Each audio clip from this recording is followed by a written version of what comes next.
Welcome into Prediction Markets Edge right here on the SportsGrid Network. As usual, it's Donnie Rightside along with Joe Raineri, a half-hour show, action-packed with the topics you need and different ways to invest, Joe. We love doing the show together, and it's time to get down to the business.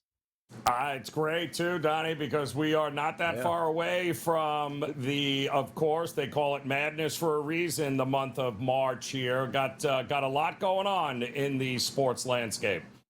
Joe, as you know as well as I do, we love to hit the hot topics here. Spent a lot of time on last week's show talking about the Winter Olympics. Have been absolutely fantastic, but basketball is back in our lives here, and it's time to get down to it. Men's March Madness Final Four qualifiers. I'm taking a look at Kalshi right now. He said, what does that actually go into? You don't have to win the championship. You don't have to make it to the championship game. Just qualify and play in the Final Four, Joe. Michigan at a 57% chance right now, followed by Arizona, Duke, and Houston. Here's the interesting caveat, Joe, for Michigan, who's the favorite right now. On February the 8th at 5 a.m., they were trading at 40%. Today, 57%. People like themselves some Michigan here. Well, Donnie, exactly, because Michigan, it just vaulted themselves to number one in the AP poll this week. And after a whole lot of upsets from some of the other top teams. And we all know retail investors love to chase the shiny new toy, Donnie, driving Michigan up to a ridiculous 57 cents here. But look at Houston. Houston's currently ranked right around number 2, right? And have almost an identical resume to what Michigan has. And yet the market has them priced 4th at 36 cents. So we got a 21-cent gap between the top 2 teams in the country. To me, Donnie, that screams short Michigan. Invest in Houston, because paying 57 cents for any college basketball team to survive the variance of a single elimination tournament, to me, that's terrible asset management. And also understand this, Joe, that we don't know the path to the Final Four right now. And you will get some teams like, wait a second, I'm supposed to be the number 1 overall seed, and I got to play these 2 teams before I even get to the Final Four. That's going to creep up. But if you are looking for valuations here that you might get a better price on, Joe, sometimes I take a look at some of those depressed conferences. The ACC isn't great, but Virginia, Joe, trading at only 6% right now. A $100 investment pays back $16.67. And Joe will tell you as well as I will each and every week. The goal sometimes, Joe, not even to get to the Final Four. Just take a team you think is going to close the season well, pick up some wins in the conference tournament, and possibly in the NCAA tournament, win a game or 2, and all of a sudden your contract, Joe, looks so much better than it currently does. It does, and it's all, again, buy low, sell high, right? That's our entire goal in this situation here. But overpaying at this point in the game with so much variance still available, and we all know is going to happen, is just not a smart way to approach this.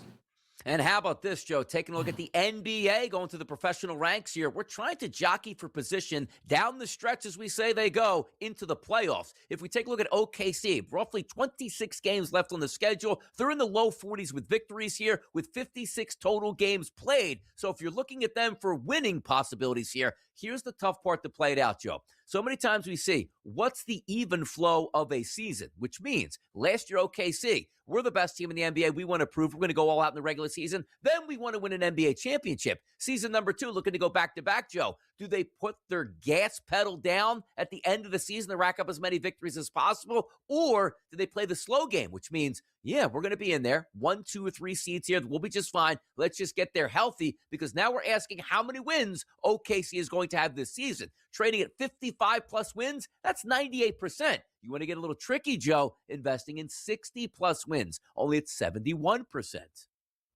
So this is great overreaction markets here, right? Now, we know the Thunder are an absolute wagon. They're sitting at 42-14 right now. The public sees a 750 win percentage and assumes, well, they're easily going to cruise past 60 wins, right? And look at that number, Donnie. They have pushed that contract to a ridiculous 78 cents. So to hit 60 wins, though, OKC needs to go 18-8 in their final 26 games. Mathematically, they're on pace. Realistically, they got a massive cushion for the number 1 seed in the West already.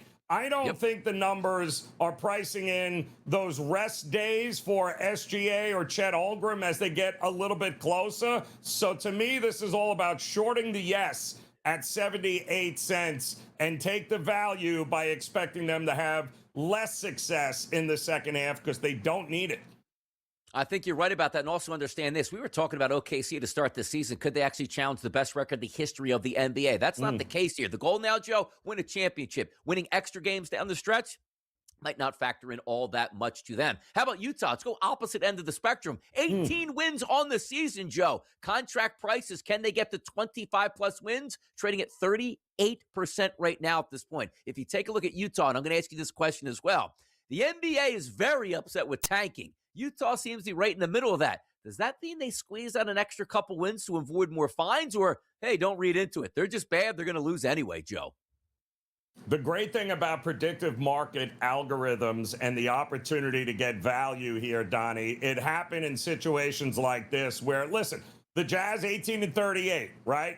The market has this price as a coin flip at about 53 cents because the math tells us as long as they maintain this current winning percentage, they will stumble into roughly 26 total wins. The problem? They don't take in the tanking situation right now. And the Jazz, of course, being already eliminated from anything meaningful other than ping pong balls here, Donnie. Invest in the no on 25 or more wins.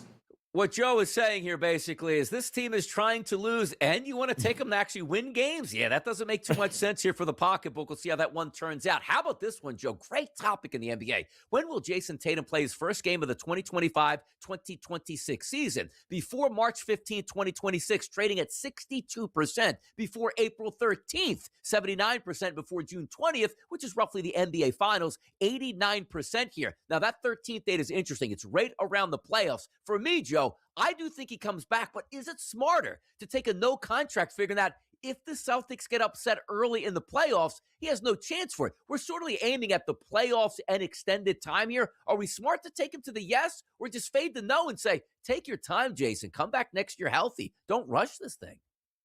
So he tore his Achilles May 2025, and we know the standard recovery time is often up to a year. But you're also looking at a Celtics team that is sitting comfortably at, 35-19, and at this point have no reason to rush him back, right? But you've got people screaming that he's way ahead of schedule. He's already completed 5-on-5 workouts in their G League affiliate. More importantly, I think, Donnie, look at the television schedule here. Yeah. NBC just flexed the Celtics-Sixers game on March 1st into prime time, the 8 p.m. slot, which, of course, coincides with the launch of Tatum's new recovery docuseries on the network. To me, I'd be looking to invest in the yes before March 15th at 66 cents because the TV markets do not make those kinds of schedule changes unless they are looking at a home run in the ratings. And he just wanted to invest in a yes before June 20th, which is roughly the NBA Finals. It's a 91% chance. So a $100 investment there only pays back $110. So you're not going to be a millionaire by doing that. LeBron James' next team here. The questions are, will he be a Laker? Will he be a Cleveland Cavalier? Is he going to retire, Joe? Looking at Kalshi, Cleveland is the favorite at 46% trading. Also followed shortly by the Lakers right behind it, 38%. And then the Golden State Warriors of all teams at 9%, Joe. Where's the smart investment going? To Cleveland, staying with the LA Lakers? Or is there another team in the NBA that could be lurking?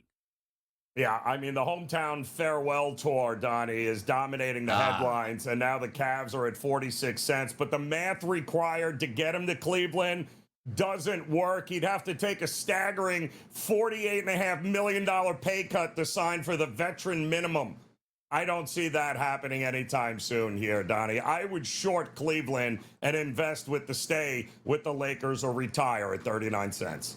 If you do stay with the Lakers, that it is a 39% chance there. The no investment, $100 pays back $162. But I do find it kind of interesting, Joe. You look at Golden State at 9%. He's always had his affinity here for Steph Curry, who, again, playing in the Bay Area. That's an interesting one to me. They get Porzingis. Could he go to Golden State? Because that yes contract, Joe, trading at 10% right now, or 10 cents. $100 investment pays back $1,000 there if he goes to Golden State, stays in state. Prediction Markets Edge. Much more on the way. Joe and Donnie, we're here for you. George, Rutschman is an interesting one here. I mean, this was somebody that we were told was going to be a superstar. I feel like we've done this now with back-to-back young catchers on Baltimore that they've taken. They've taken Matt Wieters. Remember when they took him super high and everyone thought he was the second coming? Then they took Adley Rutschman. I guess the good news is they have Sam Basalo, who's supposed to be fantastic too, but can't whiff on 3 like that, can you? Fantasy Sports Today, only on SportsGrid. Not only do you have we don't know we're going to play an arbitration for our top pitcher in school ball. He gets the $30 million. You go and get Valdez, who's 32 years old, and you pay 3 years, $115. Now you have a legitimate 1-2 punch and still have Flaherty in that lineup as well. If you're looking at a move singularly that I didn't expect to happen here and loved it, Detroit's move to get Framber Valdez, sensational for me. Pro Baseball Today, only on SportsGrid. One check, one stroke of a pen, $43 million that you now have to spend in free agency. Ain't it fun? Yeah, you take the money out of the left pocket, you put it in the right pocket, basically, Donnie. But you also free up the ability to be able to sign other players. Nobody did this better than the Patriots and Tom Brady in his career, right? The Early Line, only on SportsGrid.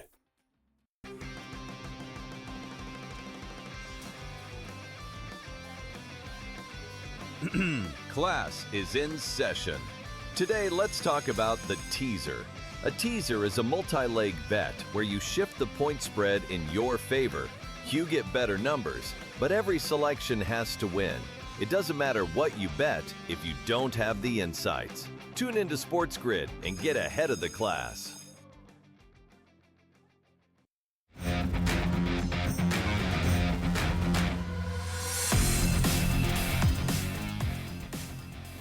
Having some fun talking about college basketball along with the NBA prediction markets edge. We move back to the NFL. Why? Money never sleeps in the NFL. And by the way, Tyreek Hill has made a lot of money in his NFL career, looking to make more. He's no longer a Miami Dolphin. So, Joe, the question is, Tyreek Hill's next football team. He was recently in Kansas City. And, oh, yeah, they're the favorite now to land Tyreek Hill at a 67% chance, followed by Jacksonville, Las Vegas, Buffalo, and Los Angeles. How about that? Could he go back to Kansas City as a reunion here, Joe? Well, we just saw the Dolphins regime, the new one, right?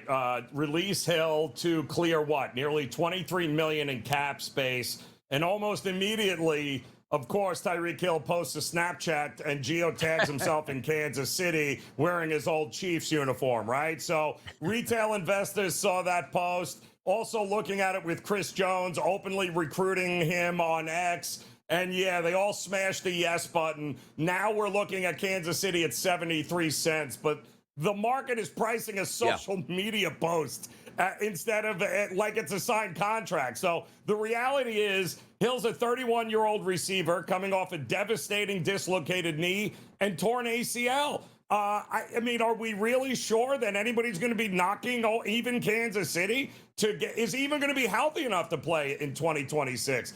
I'm looking to short Kansas City at 73 cents. That's a massive premium for a nostalgia narrative that's not based in reality. It's such a good point you bring up, Joe, because so many times, yes, perfect fit. Go back to Kansas City. This isn't the Tyreek Hill 5 years ago. He's coming off a devastating injury, and he's getting older. However, if there's one team I'm looking at here in the Kalshi marketplace, it's not Kansas City's in the lead. It's not second place Jacksonville. It's not Las Vegas, which I think will be a terrible fit for him, to be honest. It's the Buffalo Bills trading at 34%. They are desperate for help at wide receiver, and could that be a chance? If you take a look at a $100 investment, would pay back $455. If any team makes the most sense here for me, Joe, it's the Buffalo Bills. And again, this is all organic risk-reward, Donnie, right? The risk is too great that he won't even pass a physical to tie up 73 cents with Kansas City. But to take a shot there with Buffalo, who we know might very well be willing to take that shot if he shows that he actually has a little left in the tank. I like the way you're thinking there. Here's an awesome topic here. The Miami Dolphins. Oh, wait, Tyreek Hill. Yeah, he's already been cut and released from Miami. Could it be Tua Tagovailoa on his way out the door as well? Now, there are caveats here. You're saving a little bit by cutting Tyreek Hill. You are ruining your salary cap if you release Tua Tagovailoa to the tune of maybe a third of your cap combined for a player that doesn't play for you. Now, if Miami's looking to restart, maybe just rip the Band-Aid off right away. But if we're looking at the markets here, Joe, stays with Miami or retires from professional football is the slight favorite at 25%. The Rams at 19%, like rehabbing there. Atlanta or Arizona. Who is Tua Tagovailoa's next football team, Joe? Well, it's funny because the market's still giving a 27% probability that he either stays in Miami or retires, but yet we know the new GM there, John Eric Sullivan, and head coach Jeff Hafley have already decided they're cutting massive contracts. They're looking to clear space and rebuild this thing, right? So the stays portion of that 27-cent contract, I think, is effectively dead equity. To me, you invest in somebody like Atlanta at 20 cents because if you're shorting the stays prop, you need to allocate some capital to a logical landing spot, and Atlanta makes the most sense for a distressed asset quarterback looking for a dome and offensive weapons. Do not pay 27 cents for a player whose own front office has already packed his bags. And absolutely, you got to look at some of the fine print here, right? Where Tua Tagovailoa, the worry is, can he play in cold conditions or play in windy conditions? We don't like that. Well, outside of Miami, Joe, the favorite's the Rams. Where do they play? That's a dome. How about Atlanta, right behind them? Oh, that's a dome as well. How about Arizona at 13%? That's a dome. And Minnesota also at 11%. That is also a dome. But interesting to see if Tua stays there. Max Crosby's next team here. He was upset last year when they told him to go home. Now, could he be on the move? Las Vegas still with a 56% chance to keep him in-house, followed by Chicago at 31%, Joe. The Bears have surged to 31 cents for one reason, Donnie, and that's because Caleb Williams recently appeared on Max Crosby's podcast, and that's it. Then you had an ESPN hypothetical trade article that went viral. You got to be kidding me here. The financial reality, though, crushes that podcast narrative. The Bears are currently $10 million over the salary cap. So to acquire Crosby, they would have to absorb his $61 million salary hit over the next 2 years. Don't see that happening. Short Chicago at 27 cents. This might be the easiest fade on the board here moving forward, Donnie. And by the way, when you look at this, like, it's not just you trade him and get a draft pick back. Like, there are massive cap restrictions on both sides here because of how much money he makes and how much he just signed for here. And also, if you want to know how the markets understand how this thing really works, well, and second is Kansas City at 34%. They would love to have him. You click on the no, you try to put down $100 as an investment, it doesn't let you because there's no way the Raiders are trading in the division. Max Crosby to the Kansas City Chiefs. The Eagles are always up there with Howie Roseman, followed by Chicago. This is tough. And for a new regime to come in, they're going to beg him to stay. I don't know if he leaves not because he's not a great player and wants to get out of there, Joe, but the financial ramifications are just too much. Way too much, Donnie, and that's exactly correct. There's more to it than just showing up on a podcast here. You've got, draft capital, you've got cap considerations. None of that works for Chicago. Let's squeeze in another one here. Will Travis Kelce announce his retirement before next season? Here's the caveat, Joe, the fine print. The retirement must be intended to be effective immediately or prior to the first new season after the announcement. How about that, Joe? So is he going to announce his retirement? Is he going home? By the way, only trading at Kalshi at a 17.4% chance. Yeah, well, it's kind of crazy, right? I mean, the 87 cents here, assuming that he wants to ride it out with the Chiefs despite turning 37. And to me, the entire landscape of the AFC changed when Mahomes tore his ACL. So the Chiefs missed the playoffs entirely, and now Kelce has to decide if he wants to grind through another rebuild year here. Yeah, I don't think so. I think invest in the yes, Donnie. This is the ultimate value play. You're getting nearly 6-1 on a legendary tight end whose Hall of Fame quarterback is likely not going to be 100% for another 2 years. No thanks. And usually as it rolls on, and rightfully so, when the trading started, Joe, you were up around 62%. And as a matter of fact, you were trading at close to 77% on January 18th. But the longer you wait without an announcement, which means he's probably starting to work out, he's probably starting to feel a little bit better, maybe they're persuading him more money to come back. That's what you're seeing right now. So if he does have one of those, I just woke up on the wrong side of the bed and I decided to retire, you have a pretty nice windfall in your back pocket. But if you figure he's going to play next year, It is what it is. Prediction Markets Edge. It rolls along. We'll be right back after this short break. Obviously, I wanted to play golf. Like, I grew up in England. I came to America on a scholarship because my aspiration was to play the European Tour. And then once I got to America, it was like the PGA Tour. And I think I'd always had kind of this affinity for like the swing and coaching and teaching, and tinkering is probably the best way to say it. I'd say that's probably, which is a dangerous road to go, right? The Smiley Show, only on SportsGrid. The expectations were big for this team coming into this season. They've struggled to live up to them.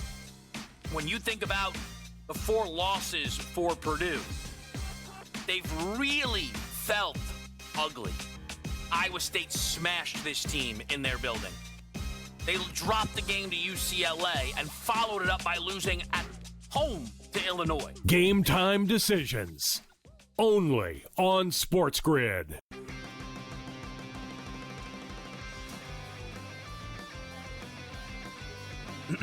Class is in session. Today, let's talk about the teaser. A teaser is a multi-leg bet where you shift the point spread in your favor.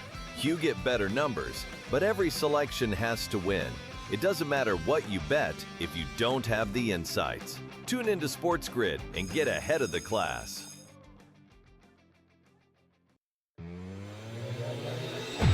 You had the over in U.S. Latvia. That literally was, I don't like the term bad beat, but it's a bad beat when you have 2 goals overturned in the first period alone and you outshoot a team like 300-6 and you can't get it over. You can't get it over 6.5 and the game finishes 5-1. In similar situation with Germany and Denmark. In-game live, only on SportsGrid.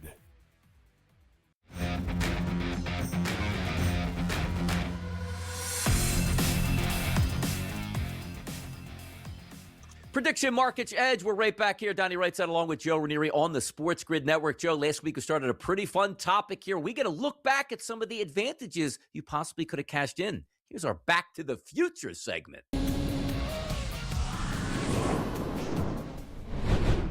Well, let's talk about this for a second, Donnie, because I think I saw Brazil trading at, 53 cents to win an Olympic medal somewhere along those lines. And, won. Yeah, well, they've never won an Olympic medal in history. So unless they have secretly cloned a bobsled team, this is what we call a liquidity trap, right? It's all about confusion. Teams don't understand. You know, people that go to the market don't understand. Well, is it winner? Is it some? You want to short as many of those, Donnie, those 1%ers as possible, because to me, that is the free money price on hype and not reality. $1 in a dream, Joe, is what I like to say. You can find some unbelievable finds if you're just willing to invest in certain markets there, huh? Yeah, sure. And shortly after that, right, Brazil wins its first gold medal in the Winter Olympics ever. So, and by the way, they only have 1. So does Kazakhstan, by the way, and some of those other markets that you just didn't see happening, some of these countries. But like I said, it's been that kind of Winter Olympics, Donnie. It's been kind of special for a lot of nations, not just the U.S. You ever watch the Olympics there, a little slalom action, maybe some of the moguls, Joe, where you're going up and down, up and down? Well, that's Bitcoin. Let's get into some crypto action here. How high will Bitcoin get this year? And you might have been thinking back like, what? It's always around 100,000, right? No, it's not. Currently trading in the high 60s right now. But the question, Joe, that you can invest in on the Kalshi market is, how high could it possibly go in the next year? Above 99,000, which means 100,000, it's 38%. How about almost close to 110,000 or 120,000, Joe? Bitcoin has always been a roller coaster. It's mired right now, but do we see that rocket ship where it's worth a contract to the yes of getting back to at least 100,000? Well, an emotion is driving this contract right now, Donnie, simply because the massive hit that Bitcoin has taken. I mean, we're talking about anywhere between 64 to 67,000 is the range that they have been in right now, after they were as high as 126,000 back in October. There's panic here, and what they're doing is they're pricing it as if this price now, we're never even going to get to 100,000. Look at this, Donnie. You mentioned it. 38 cents that this thing won't go over 199,000. I mean, won't get to 100K. So to me, I have not seen any of the structural money flinch. Wall Street firms like Bernstein still publicly maintaining $150,000 price target for 2026. The algorithms are pricing in a permanent freeze, ignoring the fact that historical reality shows us that a 30% drop in crypto, Donnie, is often followed by a very violent rally, which is exactly why I'd be investing in the above 99,999.99 at 38.39 cents. That is wholesale pricing on an asset that will easily, as far as I'm concerned, get back up over that threshold. It's been hit many times in the past decade, rising and lowering. Now you're expecting it to go higher. The question is, how much higher will it go here? How about a great topic on this one, Joe, at Kalshi? And this is the reason why. FanDuel, DraftKings, they're not giving you this. Will the U.S. confirm that aliens exist before 2027, trading at a 25.8% chance? Here's the rule summary, though, Joe. If the president or any member of the cabinet, any member of the Joint Chiefs of Staff, or any U.S. federal agency definitively states that extraterrestrial life or technology exists before January 2027, then the market resolves to yes. We saw Barack Obama let it slip, and then you saw Trump go, I don't know if he's supposed to do things like that, Joe. How about that? Do we get the confirmation or no? Dude, 27 cents is so entirely inflated, and it's only because President Trump just announced that he is directing agencies to declassify and release UAP and UFO files. And the public saw that headline and immediately started to invest in the idea that, oh, here it comes. We're not alone. The problem is declassification doesn't mean aliens. It means dumping thousands, hundreds of thousands of pages of redacted files about weather balloons, drones, radar glitches, and everything else. You are never going to get anybody to come out and be like, yeah, the guy next door that you live next to is an alien. Absolutely not. Short the yes at 27 cents. Invest in the no at 74, Donnie. We're going to take you out to Area 51, people, live. Yeah. That's not going to happen at this point right now. I doubt it. It might happen somewhere in the future. It's just not going to happen this year. Too many other things probably coming out before that. In the meantime, another question about the government here. Will proof of citizenship be required for a federal vote registration here before May 1st, 2026? 7%, Joe. Before January 1st, which basically means the midterm elections here, 27%. I'm going no. We never get anything right. No way they're going to be able to get this proof out there. No shot for me, Joe. Rule of thumb. Short the before date at any time it involves the federal government getting something done. Don't short us. Prediction Market Jets. We love to do it. We'll see you soon. Last year, bumped up 10% for the season tickets here. The Bears this year going up by 13.5%. When is too much where it just comes like, I'm just going to sit at home on my couch and not be charged anything and enjoy my day, Joe? Yeah, exactly. Well, you'll see it because there'll be a lot of empty seats in that stadium, Donnie, and then you'll know when the line has been drawn. The Early Line. Only on SportsGrid. I have my own account. I don't need to have any. He didn't say any of that. So I'm of the belief that if someone accuses you of something and you don't deny it, there's a reason you didn't deny it. Because you kind of feel like they got me. And yes, I'm not going to tell you I did it, but I did it. Yeah. Don't you think so? The Craig Carton Show. Only on SportsGrid.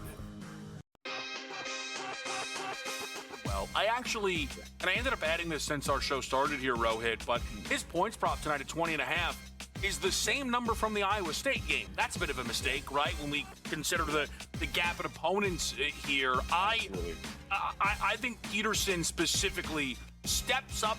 He needs to. I think he kind of owes this team a great performance.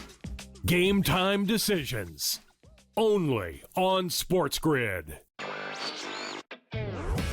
Yeah, and with the Clippers, Craig, it feels like Kawhi is on the island. You saw him ball out in the All-Star game the other day. Kawhi was very impressive, and he's had a fantastic season. I think when you look at the Clippers, if the Clippers record was better, but he's still a James Harden, you would be talking about Kawhi as an MVP candidate. He's been one of the best players in the league in terms of how he's been playing.